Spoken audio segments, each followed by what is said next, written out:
I am Kristen Zuzak, and I am a therapist in Denver, Colorado, the area of Denver, Colorado. Really happy to be here with you today. And I have been asked the question, how do you handle siblings fighting? This is like an old age question, right? There's been books about this for a long, long time, but I think we've got better and better information. We've gotten better and better with this. So I'm assuming, I don't have the details of these particular children or this family, so I'm going to assume the children are younger than 7. And I'm going to assume that you have, a challenging situation where there's name calling, first of all, there's, you're going to jail, you're a big butthead, and, maybe taking toys, up into some real aggression happening, because these are the questions I get on consultations. So so let's really look at the name calling happening, but no one's getting hurt kind of thing. Maybe something's getting thrown. And so there are a lot of things you can do, just so you know. Like, I'm going to give you some simple ideas in the moment, but there's many things you can do proactively. Many things you can do, to temper the big feelings children have, the competition they have towards one another. And so just to know that there are lots of things you can do there, and that could probably be a different video. So there's so much to say here. There's, a series of videos that could be made. So I'm just talking about, what do you do in the moment when 2 kids are going at it, or multiple children are going at it? How do you handle that? So my favorite thing to do is to get playful. Just to kind of look at what's actually happening here. You have, let's just pretend it's 2 kids, 2 children going at it. We can assume, we know that they're not accessing their best thinking. We know that they're having some big feelings. We know that their limbic brain is flooded. It doesn't make sense to be saying, stop, don't do that, just walk away. Like, it doesn't make sense to give them advice or to be issuing commands in the moment, because that's not entering their brain. And so, again, there's big feelings, the limbic brain is flooded, there's broken connection, there's really poor thinking. And so the idea here would be to bring connection, to get them back into thinking. And so what that might look like, it's usually, requires us to be physical, to be active, to be, let's get in there kind of attitude, of like going into the arena with the kids. And some of us have a hard time with that. I'll talk about that in a moment, but let's just finish this first. So going into the arena with the kids in terms of all the chaos, right? And so there's many different ways, like an infinite number of ways you could do that. You could just like pop in, you could be, be an announcer and announcing back and forth what the kids are doing if they're not hurting each other, right? It's like, he's thinking about taking the other's marbles, but he's not quite sure if he wants to do that. And the other one is growling. I hear this big growl, growl, growl, growl. And the first child is, like, you can become this announcer and like circle around them and just be goofy and silly about it. And even put yourself in there, like, and then mom accidentally trips over his shoe and gets right in the middle of it. That could be one way of handling it. Another playful way could be to just, get in there. And I love the head nuzzle. There's this idea around vigorous snuggle where we vigorously, physically, affectionately get in there with our kids. And so one of the ways to do that is the head nuzzle. And so, even just coming in and going, oh, what are you doing? Do you really have to do this? Come here, you. And just, it doesn't almost, and you can reflect what they're saying. This is a little bit hard when I'm not sure what the kids are saying specifically.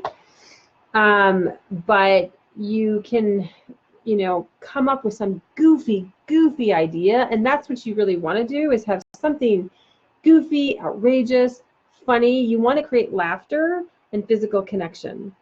And so just getting in there and like, where is my kid? Where is that nice, sweet little kid? Come here.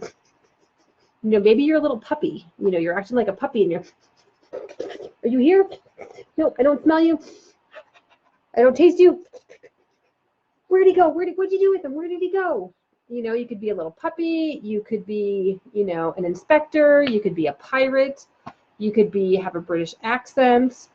Like there's all these ideas around, becoming some kind of character around, entering their play in that way to just like shake it up, create laughter, and create connection to help the kids function again, right? That's what we're looking for, to help them, because the whole reason they're not working well together is that connection is broken. That was the initial problem. So connection broke, the limbic brain flooded, and connection broke, an emotion went in, the limbic brain flooded, and they're offloading tension. So if you bring connection, you erase all the other things that are happening. So, but that's if things are not too bad, like things are not, the kids aren't being aggressive towards one another. But there's, it just, like I said, the pirate one was always one of my favorites, where it's just like, hey, matey, what's happening here? I'm going to have to take my parrot and get in there with you, and just like pretend there's a parrot, and the parrot's coming at you and eating their hat or getting into their hair. And just anything like that can really be super fun and create a ton of laughter. So that's one thing. And then the other thing that I have to stress, because if there are significant sibling fighting going on where there's physical altercations, it's not like a one-time session and it's over. Like there's not a quick fix or a magic button, unfortunately. And so it's wearing on us. It can be really, really hard for us to like, this is not what we envisioned for our children, right? We didn't envision this scenario when we had our second child, our first child, or our second child, or more. So, and also, I talked about before about coming in, and if you're here on this call, please let me know that you've joined me. I would love to hear from you. Just say hello and where you're from. So if you have, and if your kids fight, like I talked before about entering into their chaos, can be really anxiety provoking for some of us as parents, especially if there's more challenging fighting.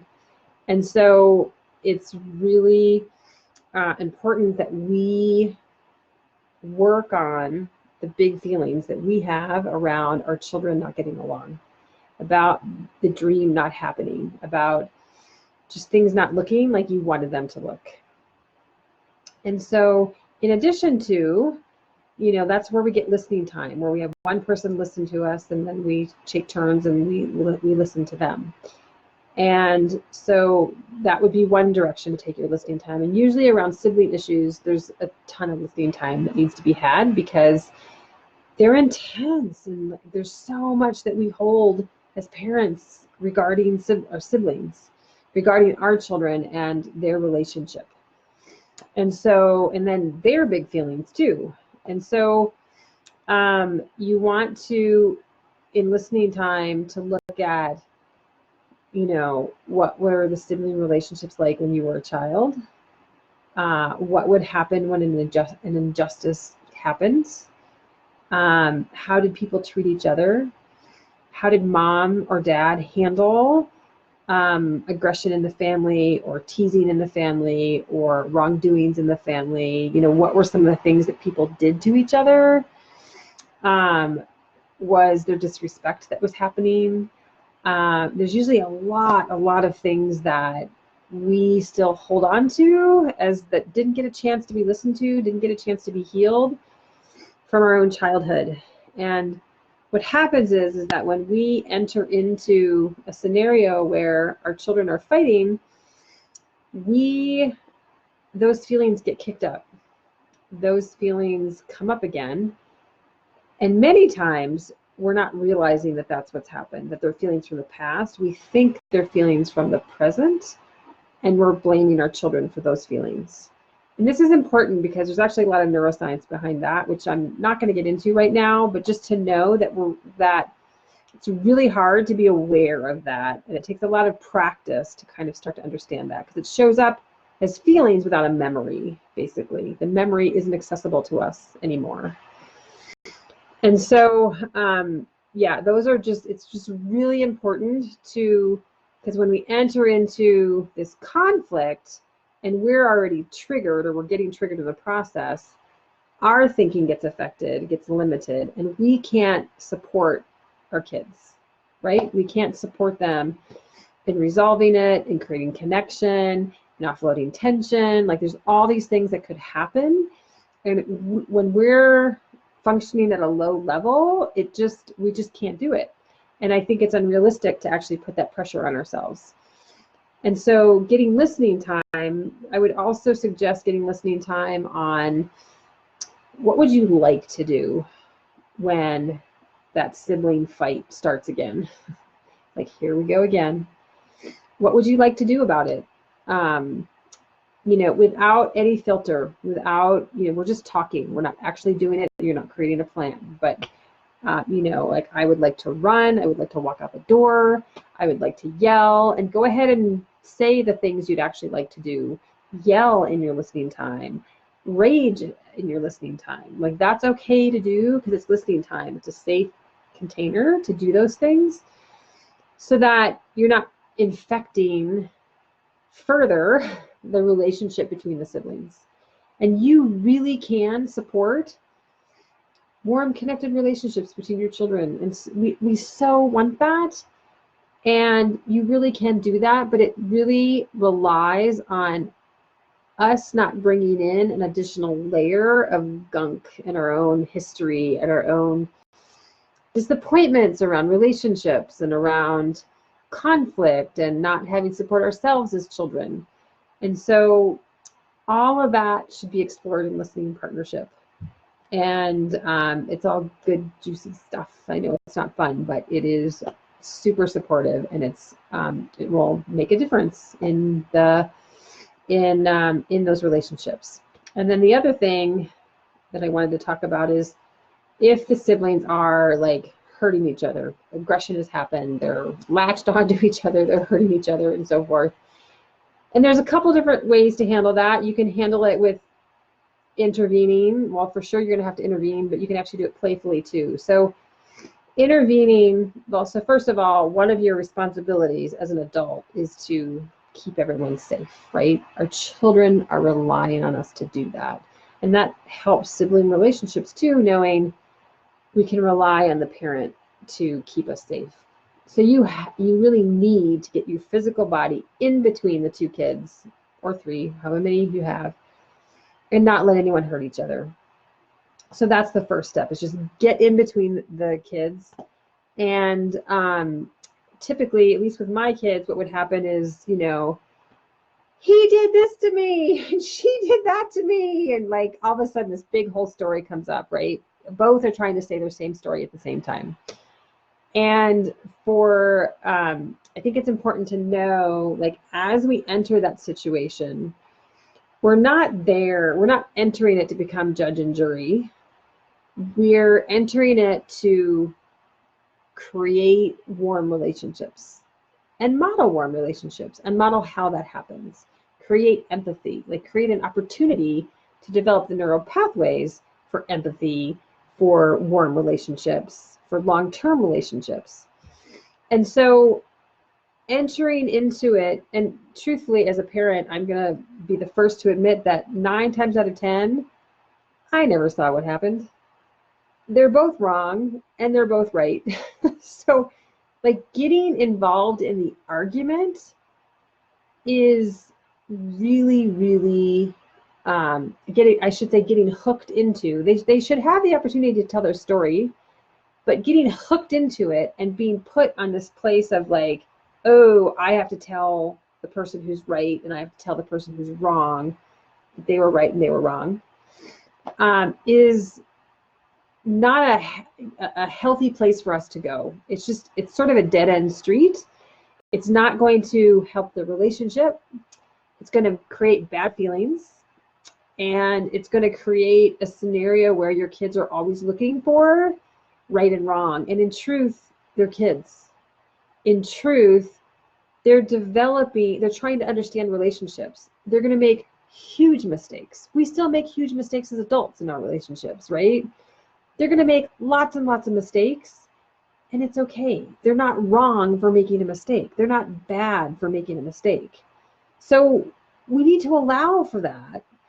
And so we want to resist the temptation, and it is a huge temptation because our system is built on that, right? Our justice system, and we do that in so many structures in society where we have to focus on right and wrong. But entering into this without having a mindset of I have to fix this, I have to tell the person who's right and wrong and reward the right person and punish the wrong person. Like that really does not get us anywhere for sibling relationships. So what we want to do is enter the conflict with the mindset of I'm going to keep everyone safe, and I'm here to support each child who's hurting and disconnected and feeling alone and wronged, and bringing the family back together. And it's not like this instant thing that happens either. Trust me. I've canceled many afternoon activities just to figure out a conflict. Super valuable though for our family. And so what that means is, getting in there, and you might even say something like, I'm sorry I did not see that things were so tight between the two of you. I'm sorry it took me so long to get here, right? Because you're owning that you're safety manager.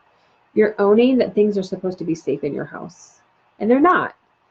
And so you come in with that, you separate the kids, usually just your body is enough, and then you basically take turns listening to the kids.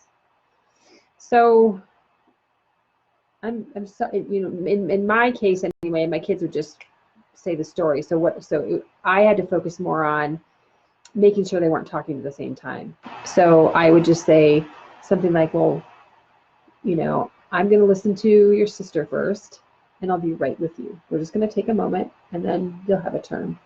So I let one of them go. I listen a little bit, and I have to judge how long I think I can do that, because this child's having a hard time, but I'm putting my arm around that child. And then I'm like, okay, sweetheart, I'm going to come back to you, but I'm going to listen to your brother right now. And I go to her brother, and I listen.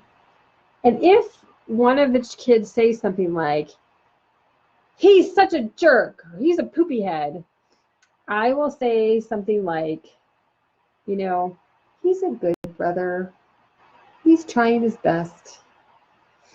Or she had a moment where she wasn't thinking her best. Like, I'm really just very clearly, flatly stating that they're each good people. And so I'm defending that. And that helps the other child relax. That helps the other child to know, like, oh, this isn't them ganging up on me. And so it's not making things worse. It's actually supporting them. And I let them go through their process until they're like, usually a lot of times what would happen, they'd be like talking and each give you the chance to say the story. And then I think they both kind of get sick of that. And they get to a point where they're connected again, because I'm accepting their feelings. I'm listening with warmth. And pretty soon they'd be like, hey, let's go take the football outside. Or, why don't you deal? Or I'll deal the cards now. Or, like, let's go take that and go.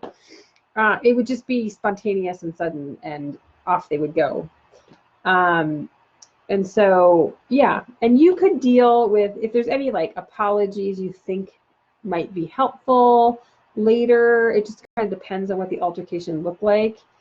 I would handle that later. I would usually ask my kids later, like when I put them to bed, it's like, oh, that was really hard today. We had a kind of a hard moment there. anything you want to talk about? And I'd ask that question, and then anything you need from your brother, anything you need from your sister. So I just ask, kind of a check-in, but not 50 questions. It's usually just 1 or 2 questions to see how they're doing with it. If they felt like they needed more, I would say, do you want to talk about it again tomorrow? And like give them the night to kind of reflect and think about it and go through it in their mind, and see where they're at. Because a lot of times just having connection again could resolve things.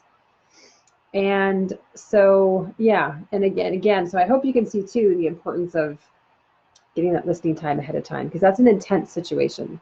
The other thing that worked really well in our family was to set a limit playfully, to bring play in to create connection. Was I would just like get in the middle, but really goofy and funny, and like whoa, what's going on here? And for the child who was being aggressive, I would typically face that child, and the child who was the victim, so to speak, I would just like really stick my butt out and just to keep them away and keep them safe. And then, the child who's being more aggressive, I would be like, I'm not going to let you hurt him. I am not going to let you hurt him. And I'd be in a playful mode, like, think of puppy mode. And, then that child's kind of grabbing out, and the child who's the victim is actually kind of like, sticking their leg out, like, can't get me, but you can't get me. So it turns into like this silly play. And they're trying to get, one's trying to get the other child, the other one's teasing them a little bit. And pretty soon we're all wrestling on the floor in a puppy pile and laughing and, jumping across the couch. And I'm the one who's kind of like the weaker and not able to keep up. And I'm caught in the middle and like, no, you can't do that. And so that was one my children loved, and they love to do that one. Once in a while I bring it out again, but not very often. My kids are older now, so it's very different. But I hope that this was helpful. Sibling relationships can be supportive and wonderful and lovely, and I think it's an important thing to focus on in our family. So thank you so much. Bye.